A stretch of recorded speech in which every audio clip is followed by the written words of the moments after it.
You mentioned in your introduction your fascination with the subject, but obviously it's a very long journey to get from being fascinated with something to where we are tonight. Could you tell us a little bit about how long the journey took, and particularly the research that you did, because I know that you did a massive amount of research.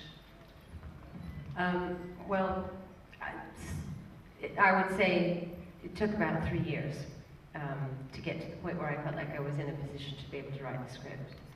So 3 years of reading and meeting people and interviewing and legwork and meeting people who knew the Duchess or the Duke, watching every documentary ever made, going to archival libraries, doing tons and tons of research, meeting anyone who had a letter, who owned a letter, who had a connection to somebody who had a letter. I did read an enormous amount of letters because in spite of all the books that had been written about Wallis and Edward VIII and the royal family and this period of time, I found that reading the letters was the most insightful way into the story and the best way to get to know them, because when you write letters to somebody, you don't know that someone else is going to read them, just the person you're writing the letter to. So you get to have an insight that you wouldn't have by reading a book that someone's writing knowing that other people are going to read it. And I mean, I think it's very refreshing as someone who grew up in this country and was, told a certain history of the relationship, and, we were all sort of given the story of Edward who gave up everything for her. Telling it more from her point of view and, giving us some insight into what she gave up, is that something that evolved during the research, or were you always kind of more interested? I think I was drawn into the story by first trying to understand why a person in such a powerful position would give up something like that for love. It seemed like such a huge sacrifice, and in a way, to me, I thought it was incredibly brave because men are power-seeking creatures by nature, and most of them are fighting their way to the throne. So the idea that someone would give up this perceived power of position for love was fascinating to me. So I was trying to uncover what I perceived to be this great romance, and in the uncovering of the story, I saw a whole other point of view, and I saw what she went through. I saw how she ran away from it. I saw how she saw the writing on the wall and knew that it was all going to go tits up. Excuse my French. So it was, to me, when Wally goes to Alfayet's office and says, I think it's important to tell the story from her point of view, that was really the conclusion I came to at the end of all my research. And at what point did you decide to integrate in the more modern story, the story of Wally? Well, I think it's important to understand and accept that truth is subjective, and we all can read stories and do as much research as we want on a person, but how we interpret the story and what we take away from it is always going to be different than somebody else. So it was important. I never set out to make the quintessential, historical biopic of the abdication of Edward VIII, or the true story about what lies behind the romance of Wallis and Edward. I thought it was important to give the story a point of view, and to make, remind the audience that this is the story seen through the eyes of a young woman who's searching for love and the meaning of happiness. And you co-wrote the script with Alec Kashishun, who you've worked with before. Can you tell us a little bit, in kind of practical terms, how that process worked? Did you pass drafts between each other, or you literally wrote together? How did you do that? We sat in a room and threatened each other if we didn't get off of our Blackberries. First of all, I had to hide his more than he had to hide mine. And we shared a computer, and I mean, it's really simple. We had the script up on the big screen, and we just passed it back and forth.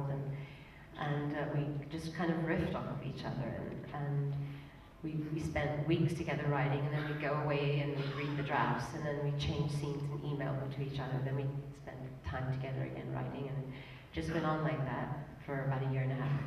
Yeah. And do you enjoy the process of writing? I love the process of writing. It's nice because nobody butts in. You could just do it on your own. Yeah, it always sounds very appealing. Yeah. So then, as compared with the process of filming, you had 3 countries to shoot in, and what, 100 or so locations? 3 countries, well, 43 different locations, 83 costume changes for the Duchess. Yeah, it was a location, costume, jewelry, hair and makeup, hungry kind of a film. Yeah. But you enjoyed the filming, or? Yeah, I did. It was tough, I'm not gonna lie. But I did enjoy it. One of the things I wanted to ask you about is the visual style of the film, which I think is beautiful. Particularly, I wanted to ask you about your choice of cinematographer and the decision to shoot on different stocks and different gauges. Can you talk us through some of the thinking behind that? I'm glad you're mentioning Hagen Bodansky. He is a brilliant cinematographer, and I was really lucky to have him. I love his work. He shot Young Victoria and Lives of Others, which I think are both brilliant movies. So I chose to shoot it on, the majority of the film on 35mm, and then I wanted to use the 16mm as a kind of punctuation mark in scenes when I wanted to come closer and have a sense of greater intimacy. And then the Super 8 we shot on was meant to evoke,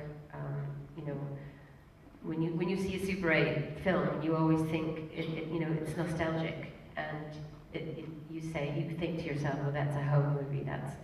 There's something really amateur about it, and user friendly, and it brings you closer to the character, and it makes you feel like you're getting also, once again, like the letters, an insight into that character. So. And it's a very fluid camera. Can you, again, were there kind of other films that influenced you in terms of wanting to shoot in that style, or was it just how you felt that story should be visually told? Well, I'm a big fan of Steadicam, and I wanted the camera to have a lyricism about it, because I wanted to make the stories weave together, and the love affairs between in both the modern world and in the past to be like a dance, and so that's easier to achieve with Steadicam. One of the films that really influenced me was La Vie en Rose. There's a lot of use of Steadicam in that film, and I really admire the way that there's one scene that goes on for 5 minutes without any cut, and I tried to achieve that a few times in the movie, and I think it's bold filmmaking, because I think we're so used to watching movies with tons of edits and cuts, and so that movie influenced me, the camera work in it. And I'm also a big fan of tracking shots, and I would say that a film by Alain René called Last Year at Marienbad really influenced me as well. He did a lot of tracking shots and shooting into mirrors, and that inspired me. I'm just thinking about the Delphine Seyrig costumes in that too. Beautiful, yeah. I think we'll talk about costumes in a moment, but before that, can I ask you about the casting of the film, and particularly, obviously very pivotal who you found to play Wallace. How easy was it to find Andrea? That was, getting to Andrea was a long, arduous journey. I met with a lot of actresses, a lot of really great actresses. This was really painful for me, because a lot of actresses I really wanted to work with came to meet me, and it was really hard saying no to them because they just weren't right for the part. And I had brought up Andrea's name several times, and many people frowned at me because they said she's too young, she can't play that kind of an age range, etc. And I saw her playing Margaret Thatcher, and I thought she was so brilliant, and I thought she transformed herself in that film, and so I met her, and when she walked in the room, to me, she was the Duchess. She had dressed, and you know, in the way that the Duchess had dressed and done her hair and makeup, and her long neck and the way she moved her hands and her carriage, and the combination of steeliness and fragility that she had. I was, you know, I was thrilled, because in my head I was thinking, oh my God, I found her. So. And just a little about working with actors. I mean, obviously you've acted yourself. Do you think that makes a difference in terms of how you interact and direct your actors? Yes, I always appreciated working on films where the director gave me as much support and direction as possible, and gave me as much information about my character as possible. I think actors want direction. They want, even if you disagree with it, in the end, they want to know what your point of view is. So I tried to be that for my actors. And I think I would be in dereliction of duties if we didn't talk about the costumes, which are absolutely divine. Yes. And you worked with Ariane Phillips, again, someone who you've worked with. Yeah, I've worked with Ariane for years and years. She's done a lot of things with me, all of my shows and tons of videos and photo shoots. And she's done a lot of great films herself. And I think she has impeccable taste. And I had to do a lot of begging to get her to move to London for 6 months, but she did, and I was really lucky to have her. She did an amazing job. And some of the Duchess's costumes are recreations of actual costumes that she Yes, both V&A and Christian Dior, who designed a lot of clothes for her when she was alive, recreated a lot of the wardrobe for us. We're very grateful for that. So are we.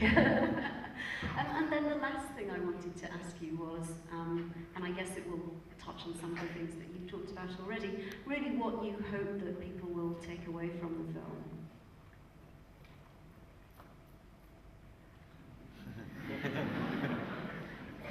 Well, lots of things. I mean, I think it's quite a complex story, and you can enjoy it or take it in on a lot of different levels. I think one really important point is that there is no such thing as perfect love. And if you think so, then you're in for a rude awakening.